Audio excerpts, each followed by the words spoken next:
true. So once I know I'm entitled to miracles, then I've got to go to lesson 106 that says, let me be still and listen to the truth.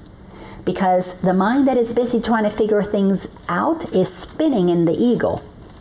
You cannot solve a problem with the mind that created it, so stop looking for solutions in your mind, with your thinking mind. Go into the stillness. What is that stillness? It's the place where God resides, because God is not at odds with anything. It is not talking. It is not in conflict. It is not complaining. It is simply waiting for us to come and say, I want that. It's like in that movie, I'll have what she's having. So when you decide that you want to have what God's having, then you need to be still and listen to the truth. Then we come to lesson 108.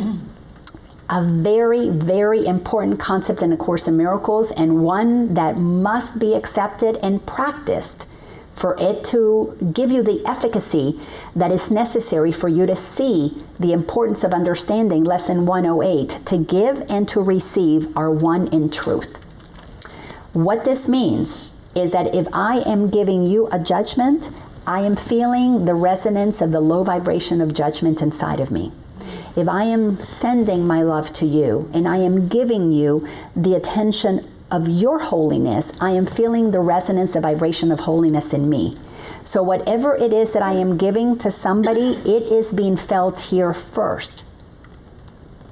So I want you to bring to mind somebody that you love. Somebody that you just absolutely adore. And see what you feel inside. Does that feel good? Yeah. Are you feeling a sense of peace? Kind of a changelessness, that feeling you have with them when you're there? It doesn't change whether there or whether here. Even if you bring that memory to mind in a year from now, you'll still have it changeless. It won't change. And aren't you free in this now moment to experience that? Well, that's because you're tapping into truth. And doesn't that feel like love and light and oneness? Isn't your mind united instead of divided? Aren't you thinking, I love this person, this feels so good? All your thoughts are in unison with that sense of love? Are you feeling it? Did you have that thought? I didn't put it in your mind. You have to be thinking it on your own. I just made a suggestion. But you thought of somebody and you felt, right? Giving that thought made you receive that experience. Now I want you to bring to mind somebody you're really upset with. Just one. Okay, we're going to put him in remedial school. We're going to put you on the short bus. You're coming back 5 days a week. So now think of that person and tell me, how are your insides feeling? Did they shift? Is there discomfort? Because giving and receiving are one. What you are giving, even if it's only in your mind, you are receiving, because your mind is the projector. And guess what? You're going to see that person and you're going to project it out there and see them as upset, because you won't give them a chance, because you have no neutral thoughts. When you go to the ego, you've got no neutral thoughts. That person has no chance. And this is why you're seeing something that may not necessarily be there. They may be coming to you to apologize, but you projected on them that they're so terrible, you're not going to want to hear what they have to say. So I want you to go back to your mind and bring that sweet, loving person back. I want to make sure we reset you. And you can do this anytime you want, by the way. Anytime you get upset, take your mind back to, I am as God created me, and guess what? So is my holy brothers and sisters. So are my holy brothers and sisters. And you let yourself go back to that peaceful place so that that vibration that is in you can emanate, can be extended outward. So that lesson is so crucial, 108, to give and to receive are one. So next time you decide to be self-righteous, notice how it's going to begin to affect you. This is one of the next leaps in self-awareness. One is to see the thoughts that we have are not neutral, that they're positive and negative. We've got positive thoughts, negative thoughts. Most people are comfortable with that. The next leap is to realize that that positive thought creates a positive resonance. a vibration in you. The negative thought creates a negative resonance, a negative vibration in you. And like attracts like. So you're going to pull to you people that, if you vibrate from a place of misery, misery loves company. If you vibrate at a resonance of happiness, happiness loves company. It works. The law is a law is a law. The law of resonance is consistent. Doesn't matter what you think of the law. It's going to work the same way for everybody. Then you go to the next lesson, and the next lesson is 153. In my defenselessness, my safety lies. When I stop defending myself and I come inside and I am as God created me, I know my holiness. My holiness is my salvation. I am the presence of love created like love itself. You begin to add these lessons together and you begin to say, wait a second, you are thinking something about me that I know is not my truth. But instead of me trying to make you feel bad and convince you that you're wrong, instead of me dividing myself up and splitting my mind, I'm going to stay over here and say, that's okay, you can think whatever you want to think of me. But I'm going to think loving thoughts about you because for one reason and one reason only.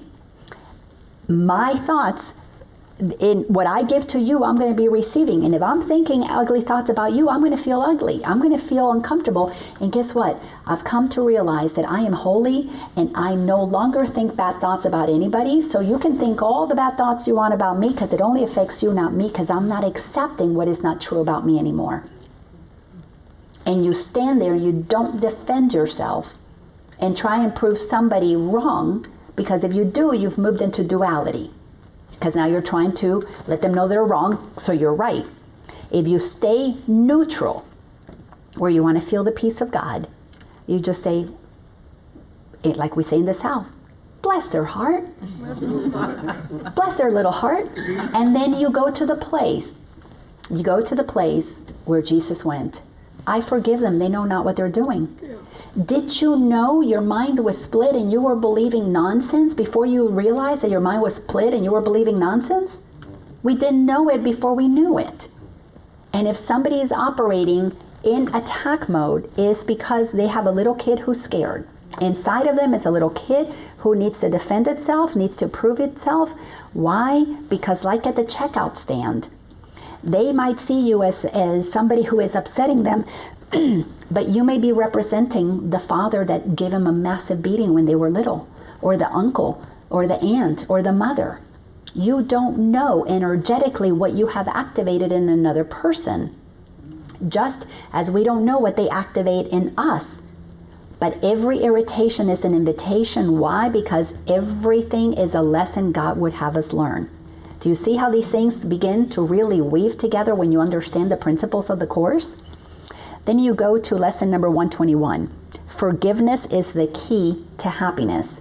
If I don't say, Father, forgive them, they know not what they're doing, and then immediately say, when I judge them, in that moment that I felt myself separate and I went into judgment, I forgive myself for having forgotten that I am still as God created me, and so are they.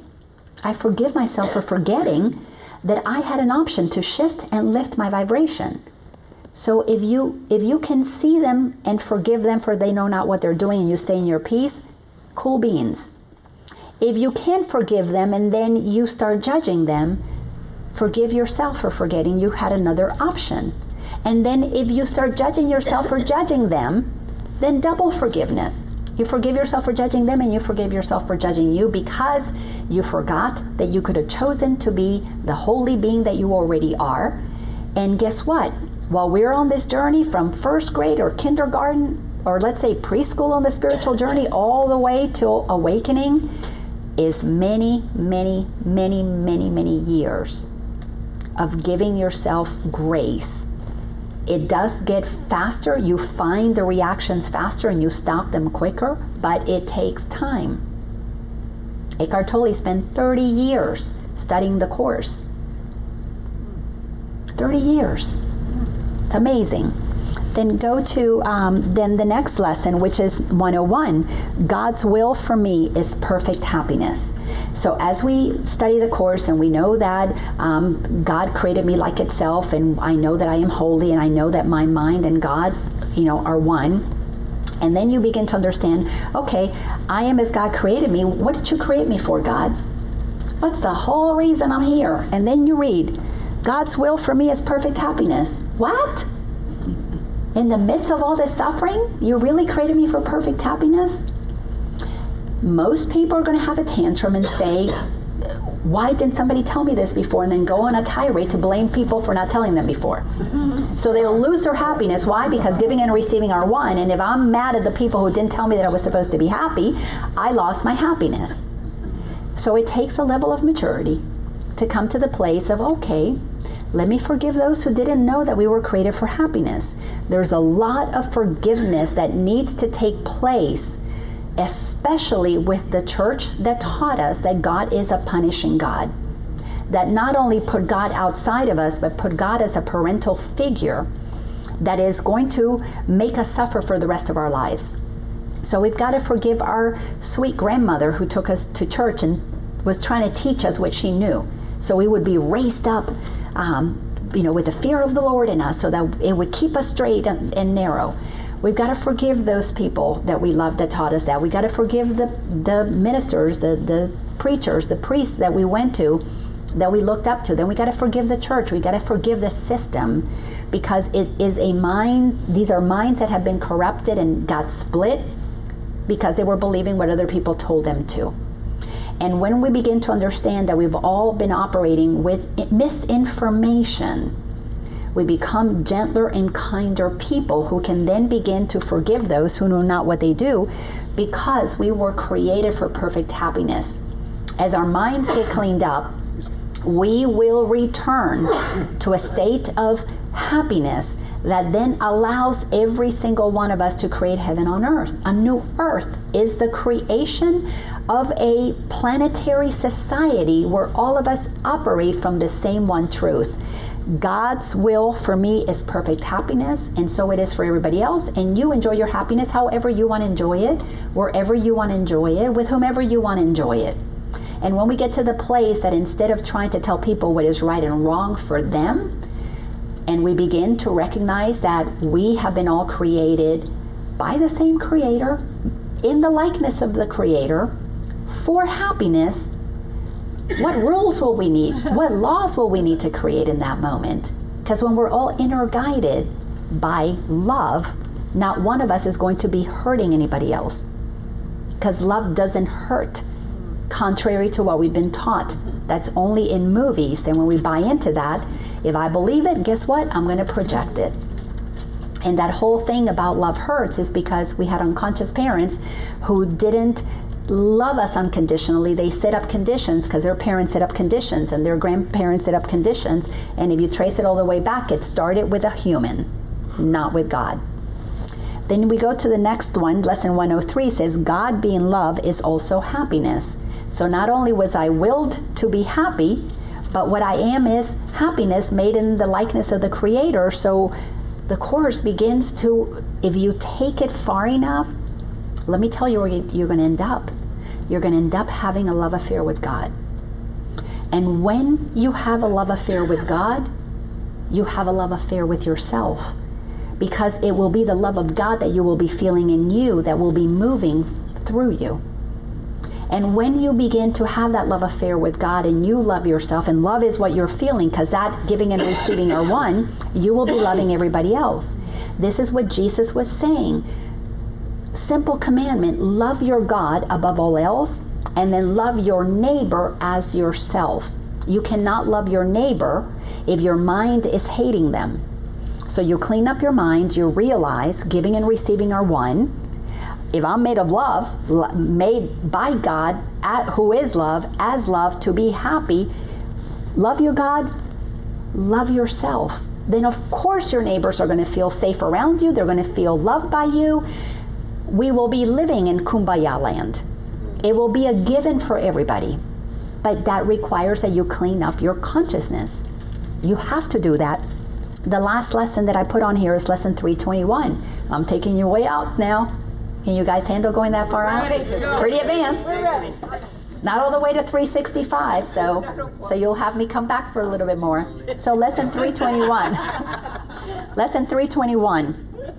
Father, And again, convert this to creator or spirit if you need to feel more comfortable. But Father, my freedom is in you alone.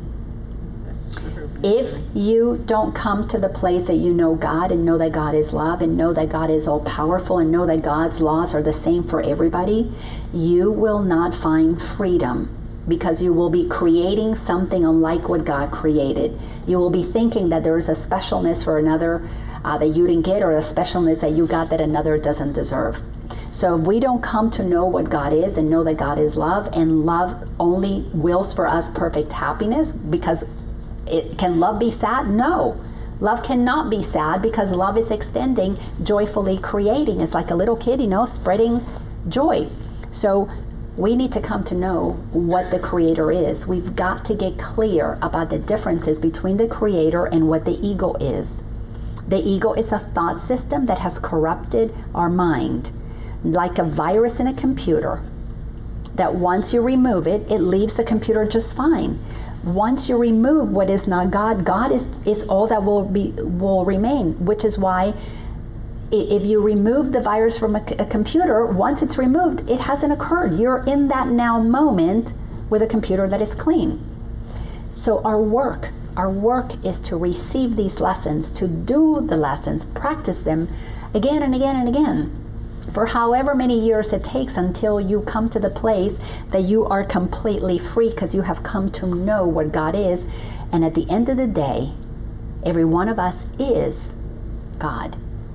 But when you take what that means, every one of us is love. So we've got to get clear about what that energy is. It's a loving, creative energy that is infinitely creating, because it is infinite in its potential. It has no ending. And it's going to keep creating.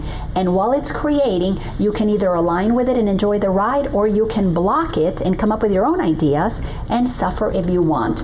This power, this love, lets you do that, because it knows that when you drop the physical body, you're going to be back into alignment, and you're going to say, when can I go back again? And you'll come back and have another experience, and little by little you'll wake up, and eventually we're all going to wake up. But for now, we get to decide the speed of our suffering as much as we decide the speed of our freedom. They operate in tandem. If you're 10% suffering, you got 90% freedom. If you're 90% suffering, you only got 10% freedom and joy. You regulate how much of that you let yourself have by the use of your mind.